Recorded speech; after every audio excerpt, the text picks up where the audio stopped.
Bismillahirrahmanirrahim. Alhamdulillahi rabbil alamin. Wassalatu wassalam ala al-mab'uthi rahmatan lil alamin. Nabiyyina wa habibina wa qudwatina Muhammad ibn Abdullah wa ala alihi wa sahbihi wa man sar ala nahjihi wahtada bihadihi wastanna bisunnati ila yaumiddin. Amma ba'du. Muslimin dan muslimat, para jemaah, para pencinta ilmu, pencinta Al-Quran dan Sunnah, Assalamualaikum warahmatullahi wabarakatuh.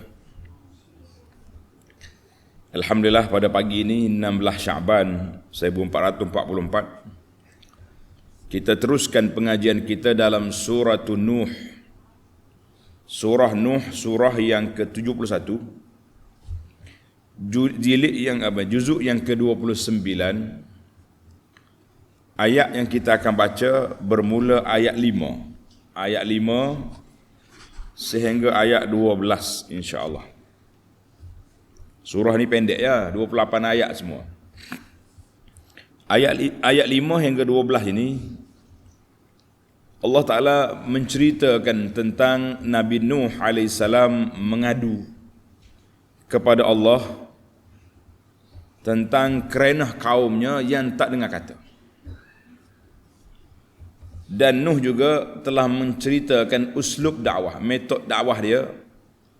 Ada kalanya dia pelan-pelan, dia punya dakwah, ada kala dia kuat, ada waktunya dia keras, ada waktu berlembut. Buat semua. Hok sara senyap-senyap buat, sara kuat buat. Tak jadi juga.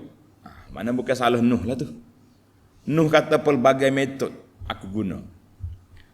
Berlembut pun ada, berkerah pun ada. Tak jadi juga, tak jadi. Maka bila tak jadi juga, ayat yang akan datang kita jumpalah dengan kebinasaan. Baik. Kita baca satu ayat je lah. Muka surat 1295. A'udzu billahi as-sami'il 'alim minasy syaithanir rajim. قال رب إني دعوت قومي ليلا ونهارا. Setelah puas menyeru mereka, Nabi Nuh panggil juga, dakwah juga, kempen. Orang Kelantan kata kecek. Dia nak tulis bahasa Kelantan, kalau dia kata kecek, makna gaya macam-macam lah. Tapi kalau kata kecek, mana bercakap, lain. Mana Nabi Nuh ni guna pendekatan yang macam-macam.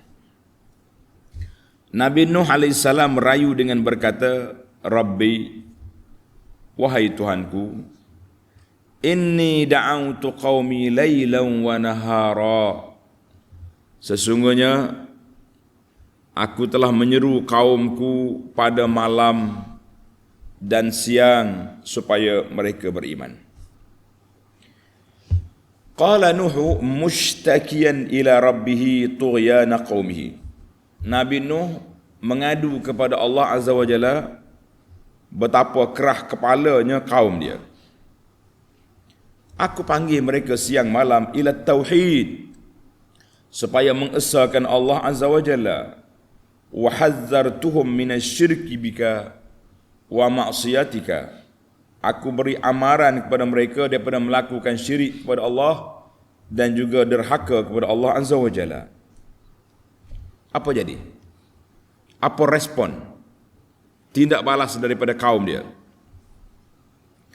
Falam yazidhum du'ai illa firara. Maka seruanku itu tidak memberi mereka sesuatu faedah pun selain daripada menambahkan mereka melarikan diri dari kebenaran. Allahu Akbar. Nuh kata aku panggil dia lari. Aku cakap dia tak dengar.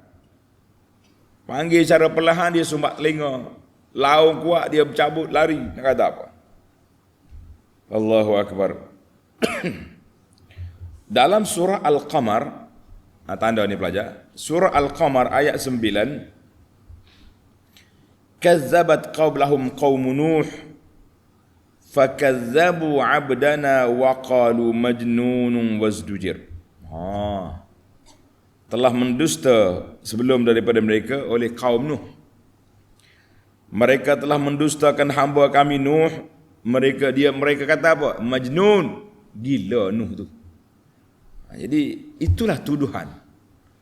Boleh katakan tuduhan popular yang dibuat oleh orang kafir daripada zaman Nuh sampai ke nama Nabi SAW, semuanya majnun, gila belaka. Gila, penyair, ahli sihir, itu jelah modal, kepala modal dia duduk situ ya. Mana tak ada benda lain, tak ada isu kata orang. Isu sama. Baik, Nuh ngadu lagi. Wa inni kullama da'awtuhum litaghfira lahum ja'alu asabi'ahum fi azanihim wastaghshaw thiyabahum wa asarru wastakbaru istikbara. Allahu Akbar. Sedih ya kita dengar cerita Nabi Nuh. Nuh kata, ya Rabbi, dan sesungguhnya aku tiap-tiap kali menyeru mereka supaya beriman, supaya engkau mengampunkan dosa-dosa mereka, ja'alu asabi'ahum fi azani, sumbat. Mereka menyumbatkan jarinya ke dalam telinga masing-masing, tak mau dengar. La ilaha illallah, punyalah kerah kepala tak dengarnya. Jadi bila Nabi Nuh mari dakwah, berimanlah kepada Allah, Allah Ta'ala akan ampunkan dosa kamu, Allah Ta'ala akan maafkan kamu. Akhirnya pakai sumbat telinga, sumbat jari dalam telinga, tak mau dengar. Allahu Akbar. Mula-mula sumbat ni jari dalam telinga. Wastaghshaw thiyabahum, dan berselubur dengan bajunya, ambil kain tuduh muka supaya tak nampak Nuh. Allahu Akbar. Wa taghattaw bisiyam li alla yarawni. Allah serabut Nuh ambil kain tuduh muka. Cakaplah kamu seorang Nuh. Gitu mau nah taksirnya. Ai ja'alu siyabahum ala ru'usihim, mereka letak kain atas kepala tuduh muka supaya dia tak dengar cakapan Nuh.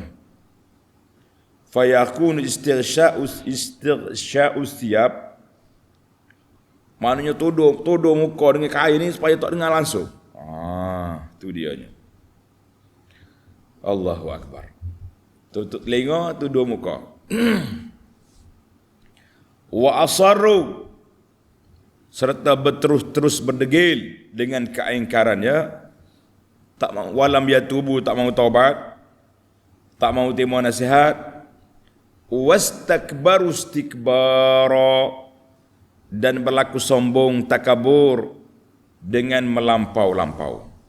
Ay wa ta'azamu wa takabbaru an qabulil haqqi wa an ittiba'ihi, tak mau terima kebenaran, tak mau terima apa yang ayat. Allahu Akbar. Dia kata apa? Tengok ni ayat.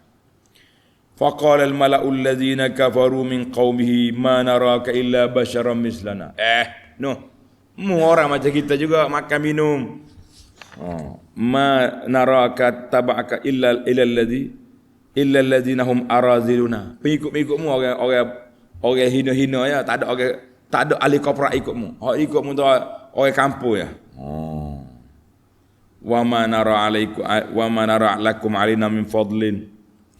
Tak ada kelebihan apa mu ni Nuh. Semua nabi-nabi itulah yang dituduh. Tak ada kelebihan apa Tak ada, mana tak ada istimewa apa. Biasa ya awak tu. Surah Hud ayat 27. Baik, kemudian Nabi Nuh AS menyatakan cara dakwah dia. Thumma inni da'autuhum jihara. Kemudian aku telah menyeru mereka dengan terang-terang. Ai anna Nuhan AS irtaqa. Nabi Nuh alaihissalam dalam pengaduan dia kepada Allah, dia bagi tahu satu, wa'tizarihi, dan menyatakan keuzuran dia, lemah dia, walaupun dia telah menggunakan pendekatan dakwah yang pelbagai, berbeza-beza. Ada waktu jahar, terang-terang, ada waktu sembunyi. Macam mana kita nak kata? Summa inni a'lantu lahum wa asrartu lahum israra. Selain dari itu, aku berulang-ulang menyeru. Dengar ni, pendakwah. Cakap sekali orang tak dengar, ulang lagi. Secara beramai-ramai dan berturut terang. Ada kalanya pidato, kuliah. Dan menyeru mereka lagi secara berseorangan dengan perlahan-perlahan. Jadi ada orang tak sesuai kita cakap tengah ramai, kita pergi rumah dia. Ajak dia mari kita minum teh kat mana-mana, jumpa di sana, kita dakwah. Ataupun zaman kita ini zaman senang, kita hantar WhatsApp, video-video kuliah contohnya, link-link yang boleh dia belajar, boleh berlaku. Cara berdepan boleh, cara bersenyak-senyak boleh. Semua Nuh kata, semua jalan aku guna. Jadi waktu terang pun kita cakap, waktu seorang-seorang pun kita cakap. Kemudian Nuh nyatakan apa yang dia cakap. Dengar ni, tadi uslub, gaya dia dakwah. Sekarang Nabi Nuh AS menyatakan kepada mereka kita apa yang dia ucap, apa yang dia cakap. Faqultu astaghfiru rabbakum innahu kana ghaffara. Sehingga aku berkata kepada mereka, kaumku, mohonkanlah ampun kepada Tuhan kamu, sesungguhnya adalah ia amat pengampun. Nabi Nuh gaya supaya mereka minta ampun. Munasabatul ayah, ay lamma akhbara Nuh alaihissalam, Nabi Nuh dah nyatakan dalam ayat yang lepas, annahu balagha fid da'wah. Dia dalam dakwah ni kuat benar dia berdakwah tu. Sehingga kira-kira tak ada cara lain nak buat, tak ada dah.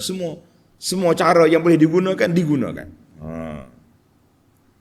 Falam yada' minal awqat, pagi ke, tengah hari ke, malam ke, siang ke, asalkan ada peluang berdakwah.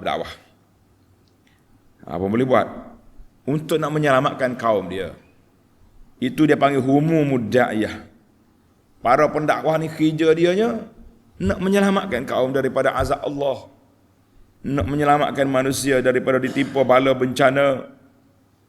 Maka aku baca dia, faqultu lahum, aku kata kepada mereka, utlubu min rabbikum an yaghfira lakum dzunubakum, mintalah keampunan dengan Allah supaya mengampunkan dosa kamu.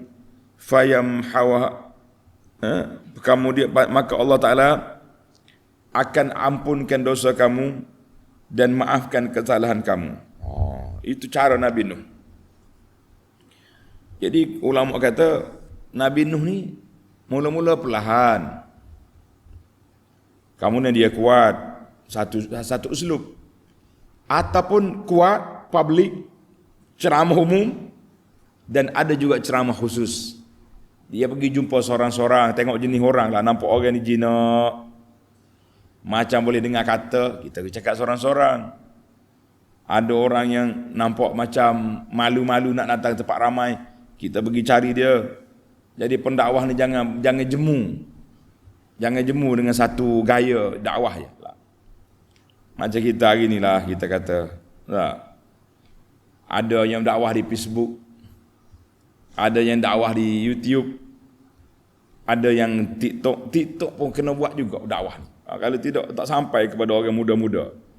Jadi pelbagai gaya, pelbagai uslub kita gunakan supaya sampai kepada masyarakat.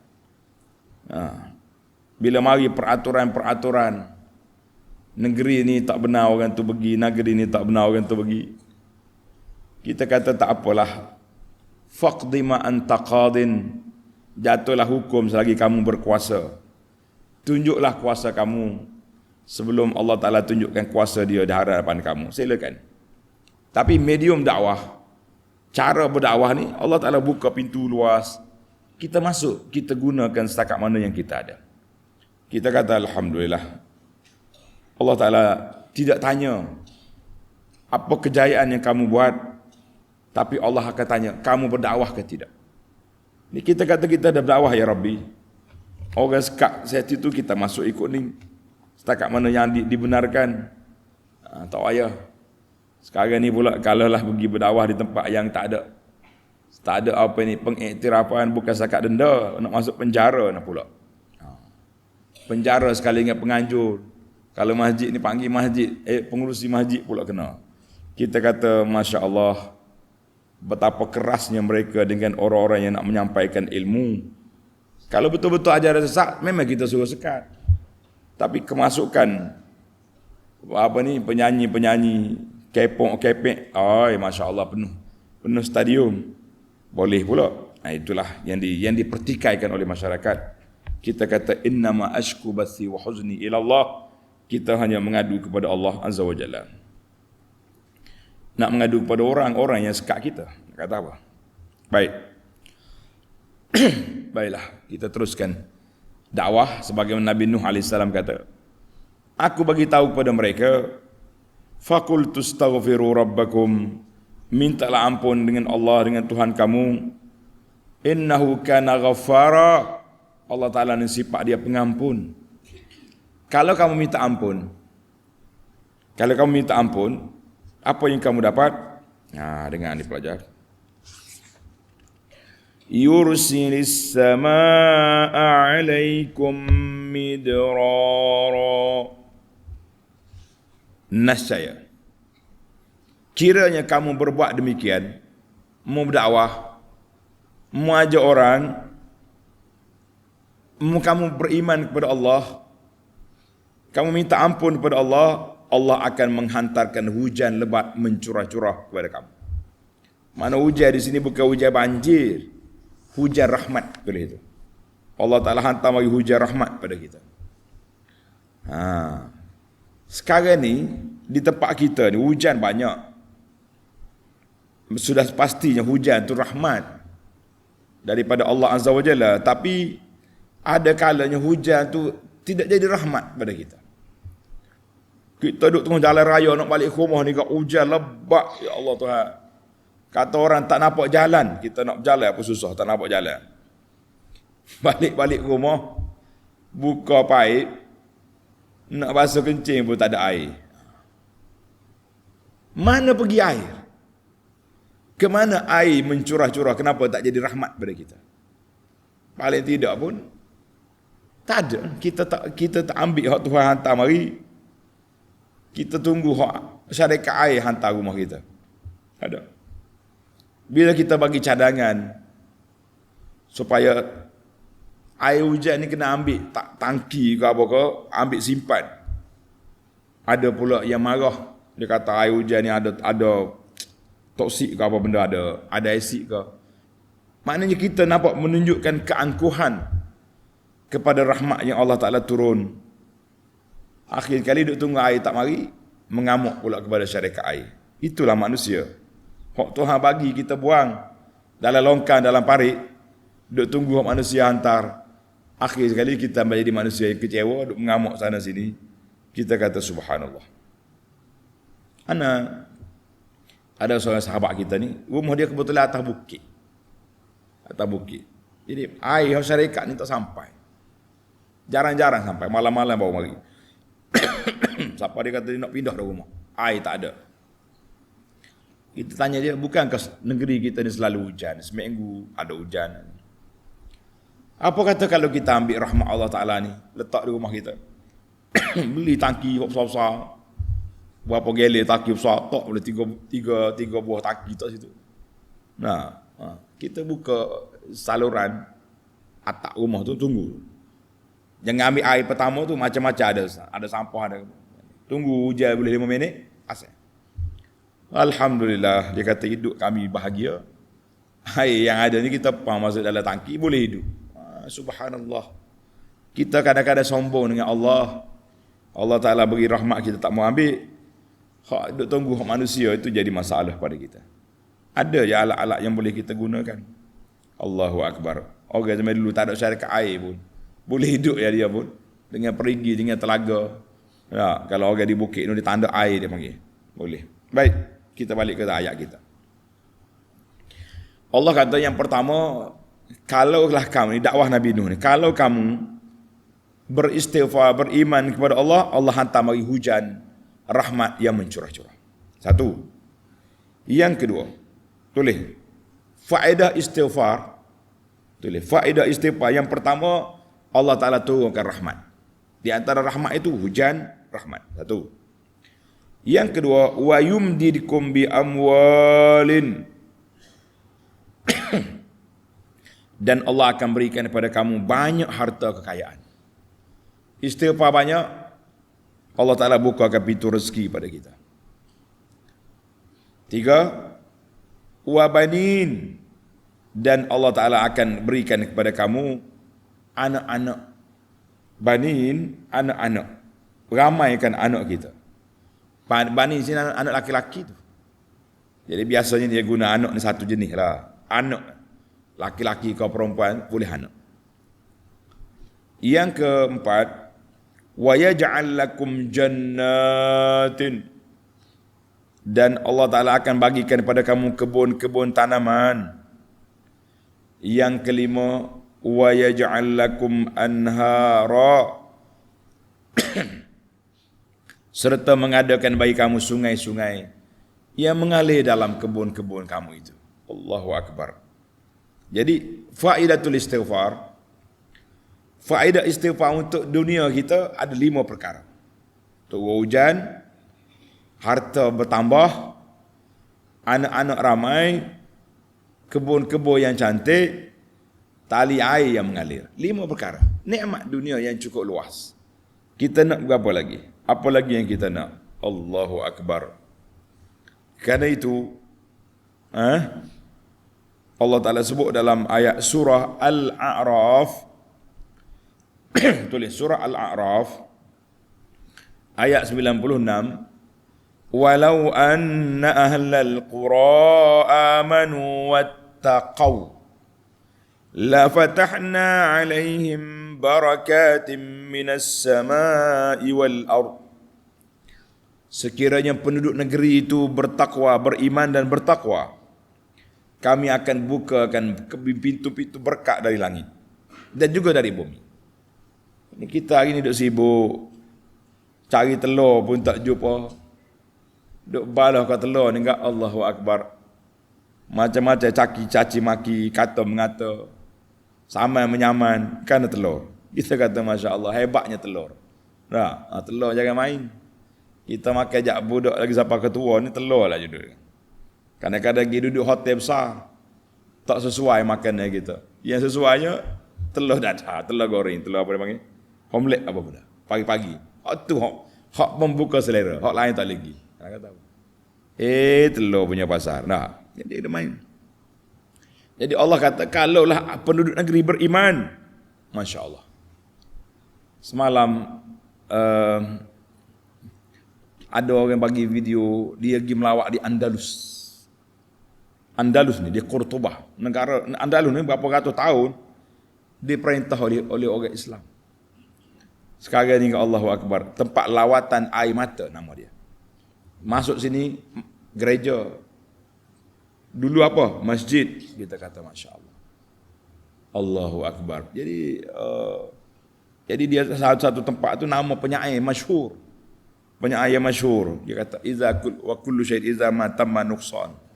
Jadi ini panggil, kita tengok Allah comelnya daripada atas bukit turun nak dapat air di bawah tu, cantik. Learning hak beratus tahun, nak 1000 tahun dia tu masih lagi comel. Tapi apa boleh buat? Negara sudah jadi kafir. Apabila jatuh ke tangan orang kafir, jatuh ke tangan orang kafir. Puncanya lara, pemimpin-pemimpin sudah lara. Hari ini pun bila kita tengok pemimpin lara, saya tak sebut negara kita. Kita sebut secara global seluruh dunia hari ini. Negara-negara yang aman makmur sekarang ni dah tukar. Orang-orang perempuan bebas sana sini. Konsep-konsep dibuat secara bebas. Tunggulah sa'atul halak, saat kebinasaan ataupun keruntuhan sebuah negara dengan sebab maksiat yang dibawa. Nas'alullah salamata wal afiyah. Kita minta dengan Allah Ta'ala keselamatan untuk negara kita, negeri kita, kampung kita ni. Jangan adalah benda-benda yang tidak baik yang akan berlaku dengan sebab maksiat yang dibuat oleh manusia. Karena itulah Allah Ta'ala sebut dalam Quran, Inna Allah la yughayyiru ma biqaumin hatta yughayyiru ma bi anfusihim. Allah Ta'ala tak ubah sepatu negeri yang aman, damai, molek ni, Tuhan tak ubah sehingga penduduk dia sendiri ubah. Ubah dengan apa? Dengan maksiat. Bila penduduk negeri buat maksiat, maka Allah Ta'ala ubah negara mereka kepada negara yang terancam, negara yang huru-hara, negara yang banyak kesusahan. Allahu Akbar. Baik para pelajar sekalian, kita tamatlah ayat kita. Kita berpindah kepada mencari faedah, insya-Allah. Faedah yang pertama, qala rabbi inni da'awtu qaumi lailan wa nahara. Nabi Nuh AS mengadu kepada Allah Ta'ala bahawa dia telah berdakwah kepada kaum dia. Jadi di sini para ulama telah membuat keputusan bahawa Nabi Nuh ni dakwah dia kepada kaum dia saja, dan perkataan al-qaum, kaum, digunakan pada laki-laki dengan perempuan. Sebab Nabi Nuh dia dakwah semua, laki-laki pun ada, perempuan pun ada. Walaupun perempuan dia sendiri tak ikut, itu bukan salah Nuh, salah wanita itu yang tak mau beriman. Itu kemudian dakwah Nabi Nuh itu lailan wa naharan, malam dengan siang. Maknanya tak ada waktu berjabat lah, office hour tak ada. Ni kita pendakwah nak buat waktu berjabat, mana boleh. Malam ni orang tak dakwah lah. Malam ke siang, dakwah kita ni mesti berjalan. Yang kerja waktu dakwah, waktu berjabat, itu kerja berjabat. Tapi kerja dakwah tak ada waktu berjabat. Jangan duduk main-main. Jangan kita rasa menyusah-nyusah ke tak payah. Ni ada setengah pendakwah ni dah. Aku kerja berjabat ya. Habis waktu sekolah tak ngajar dah. Orang ajak, orang kampung pergi jumpa dia, ustaz. Dalam kampung ni ustaz ya, ada kampung ustaz ni. Jemputlah mari ke masjid. Imam pun tak ada, kuliah pun tak ada. Dia kata saya kerja dah waktu pagi, ngajar di sekolah. Tak mau dakwah. Kita kata jangan sombong.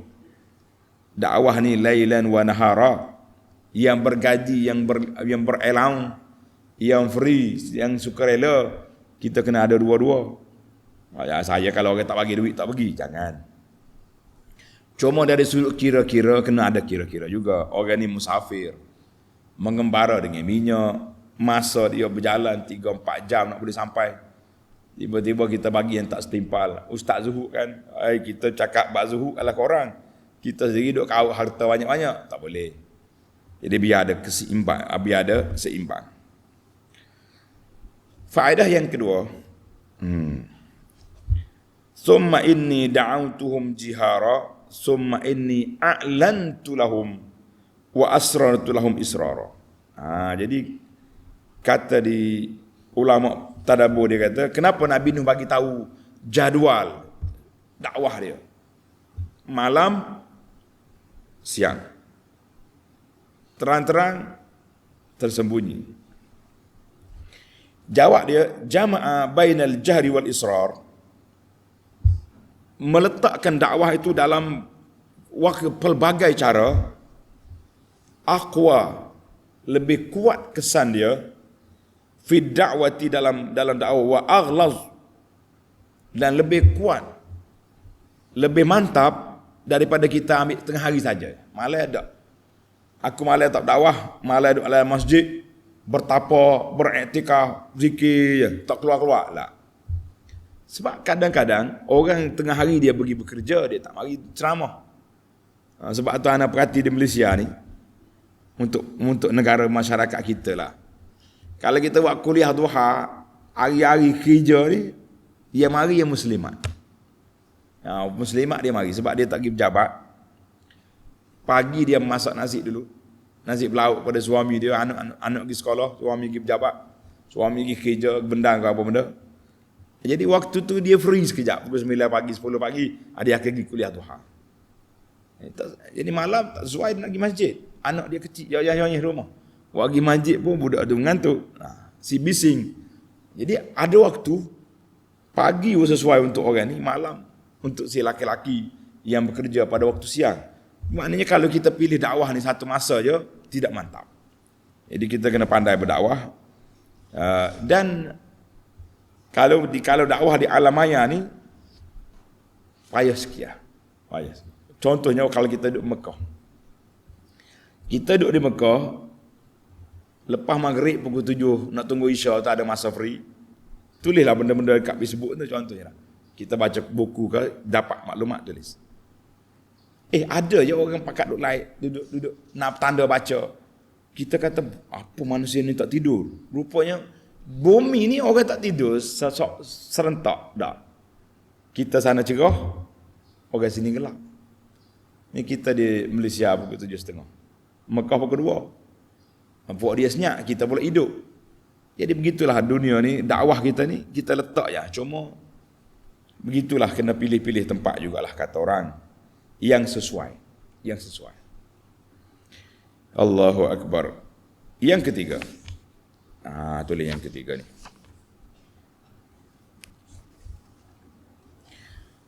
Yang ketiga, faqultu astaghfiru rabbakum innahu kana ghaffara yursilis sama alaikum midrara. Meminta ampun dengan Allah Ta'ala akan ampunkan dosa kamu, Allah Ta'ala akan turunkan hujan rahmat pada kamu. Kata di ulama, fi hadhil ayah dalilun. Tuan tanda. Ayat ini menjadi dalil bahawa istighfar yastanzilu bihi rizq wal amtar. Siapa dia nak hujan rahmat, siapa dia nak rezeki banyak, istighfar banyak-banyak. Fa fiha istihbabul istighfar. Maka sunat kita perbanyakkan istighfar ketika susah. Contohnya kemarau kuat, istighfar banyak-banyak. Barang-barang harga barang naik, istighfar banyak-banyak. Kita orang tidak orang politik tak apa cakap macam ni. Kalau orang politik cakap macam ni, kena hak menteri hak dia tak suka pula. Nyetrul dia panggil. Suruh orang nak makan bukan nak istighfar. Kita bercakap atas nama agama. Maknanya istighfar ni pintu menarik rezeki dan menarik rahmat Allah Azza wa Jalla. Pernah satu masa kemarau di zaman Sayyidina Umar. Zaman Sayyidina Umar ni berlaku kemarau. Jadi Umar panggil orang ramai untuk solat istisqa. Solat minta hujan. Solat apa? Solat istisqa ni mana solat minta hujan. Panggil.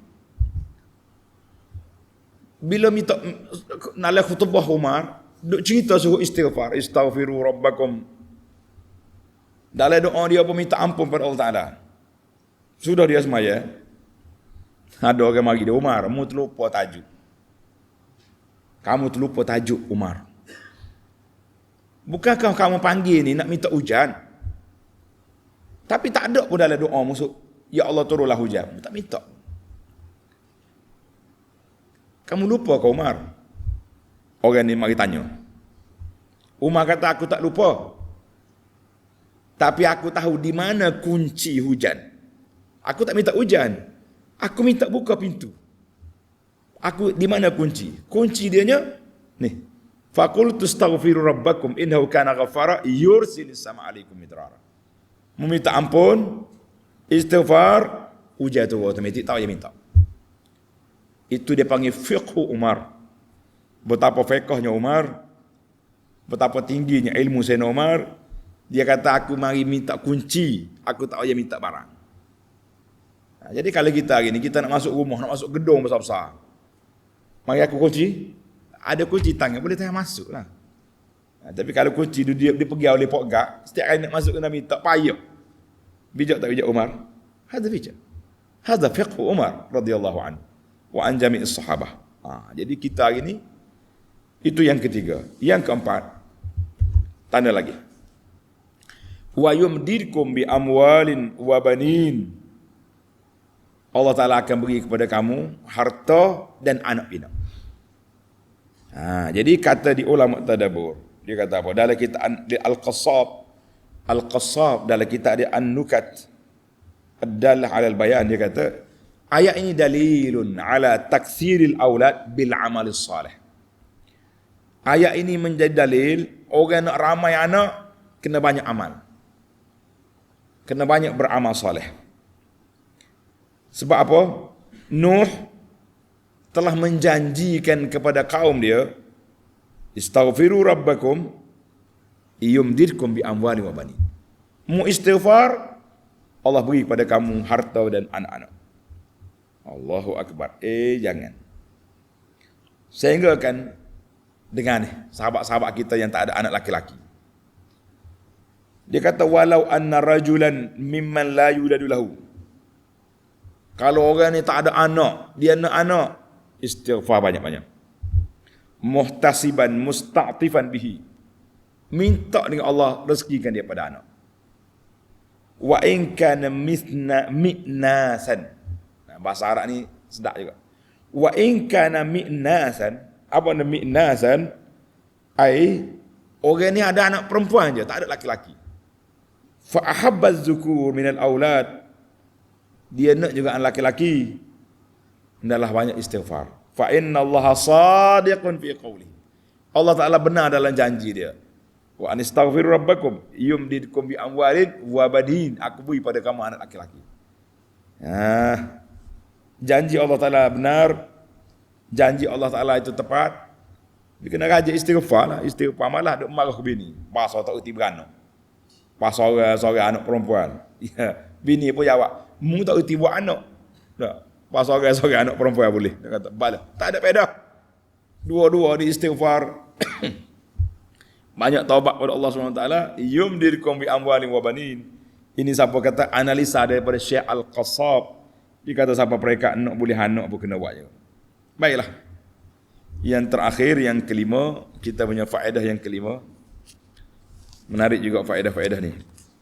Kadang-kadang banyak faedah, cuma kita nak pilih yang sesuai dengan tajuk kita, dengan suasana kita juga. Wa yaj'al lakum jannatin wa yaj'al lakum anhara. Allah Taala beri pada kamu kebun-kebun. Allah Taala beri kepada kamu sungai-sungai.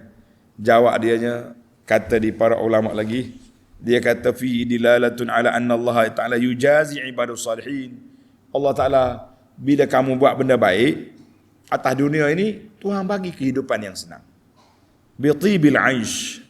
Sebagian dalam suratul Nahli, tanda suratul Nahli ayat 97. Man amila salihan min zakarin aw unsa wa huwa mu'min. Siapa dia beramal, siapa dia beriman, siapa dia beramal soleh, laki-laki atau perempuan, dalam keadaan dia beriman, falanuhyiyannahu hayatan tayyibah. Aku akan beri pada mereka kehidupan yang baik. Kita kalau nak hidup baik, beramallah banyak. Baik, timbul soalan. Kenapa kita minta dunia? Jadi di sini para ulama, dia kata apa? La ba'sa min mulahazatil umuri dunyawiyah fil istiqamah. Kita istiqamah nak kepada keredaan Allah Ta'ala. Tapi ada kalanya Tuhan buka kepada kita pintu rezeki, pintu anak-anak. Tak ramai, tapi anak baik. Cerdik. Bir. Buat kebajikan pada mak ayah. Jadi kalau kita kata, kita istiqamah, lagi banyak rezeki. Tak ada masalah. Tak boleh. Tak boleh. Kena jadi zuhud. Capok semua dunia. Lah. Kita kena ambil. Far-rusul ya'muruna aqwanahum bit-ta'ah. Rasul-rasul telah mengajar kepada kaum dia supaya taat. Kemudian Nabi Nuh suruh taat, dia sebut juga 5 perkara kelebihan dunia. Ada dapat juga. Maka di sini mengatakan bila kita buat benda yang Allah Taala suka, kita akan dapat dua-dua. Dunia dapat, akhirat dapat. Tapi kalau kita buat hak Tuhan tak suka, dunia dapat, akhirat rugi. Allahul musta'an. Ada kalanya Tuhan tak bagi hak dunia, dia bagi hak akhirat. Kita banyak ibadat tapi susah, ada juga. Allah nak angkat darjat melalui lorong min haitsu la yahtasib, daripada lorong yang kita tak sangka. Yang penting bagi kitanya ayat ini sebagai motivasi besar supaya kita banyak istighfar kepada Allah Azza wa Jalla. Man lazimal istighfar, siapa dia banyak istighfar, Allah Taala jadikan susah dia senang, yang sempit jadi luas, yang payah jadi mudah. Banyakkan istighfar.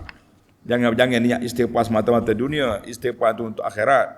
Tapi ulama kata tidak salah kalau dunia termasuk bagi sekali. Alhamdulillah ala kulli hal.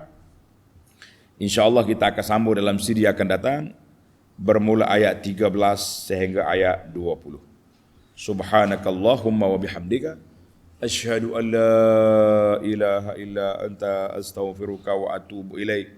Wa sallallahu ala nabiyyina Muhammadin wa ala alihi wa sahbihi ajma'in walhamdulillahi rabbil alamin. Wassalamualaikum warahmatullahi wabarakatuh.